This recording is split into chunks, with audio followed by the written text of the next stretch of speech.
I guess my problem is it might be a fair judgment, but conceptually, that is precisely what the Bruen test prohibits, that we don't credit the judgments of the modern legislature about who is dangerous and who needs to be disarmed as a result.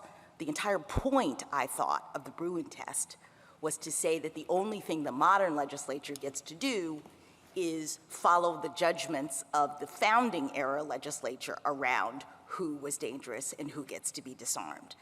So I think your argument sort of falls apart under the Bruen test to the extent that you were saying the reason why these are historical analogs is because the historical legislature was making the same kind of determination, that they were making a determination that these people, habitual drunkards, were dangerous, and you see the modern legislature, the Congress, is making that same kind of dangerousness determination, and so therefore we have a match. And what I'm saying is that can't work because the modern legislature under our Bruen test only gets to do the policy judgments of the historical ones. So we have to see that the historical legislature, going back to Justice Gorsuch's point, was making a determination that someone who only drinks or takes an intoxicant once every other day and is not doing so while he's using a firearm can be disarmed.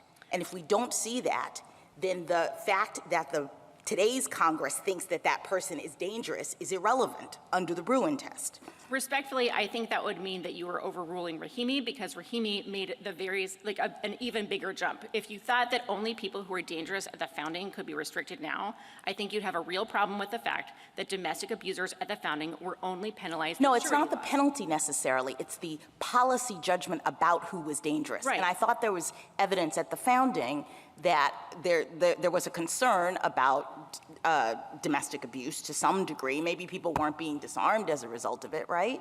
Well, the problem is that it was a determination that they weren't dangerous enough to be imprisoned or subject to disarmament. Right, but that's not what I'm saying. If you do it at that level here, then you don't even have that original point. In other words, you don't have the determination that people who are doing what today's Congress says is dangerous were dangerous to people at the founding. This is Justice Gorsuch's point, right? The dangerous people at the founding were well beyond just one, item, one intoxicant every other day.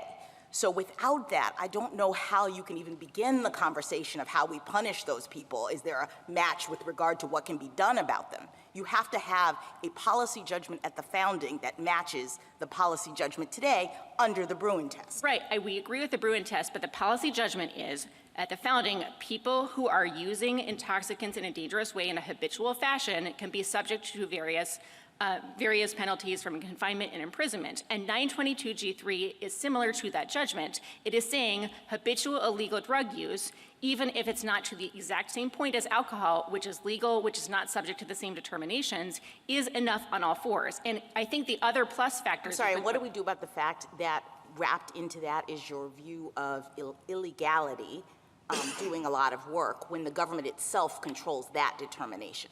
I don't know that you can say that this matches because the government today has determined that this particular substance fits in the schedule or is illegal, because the government controls that.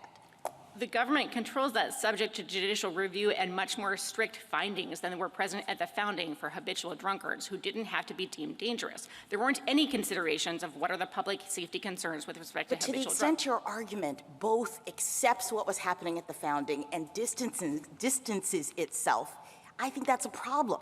You've said many times this is not like alcohol. This is different from alcohol. This is illegal. And I say, okay, well, where are the founding era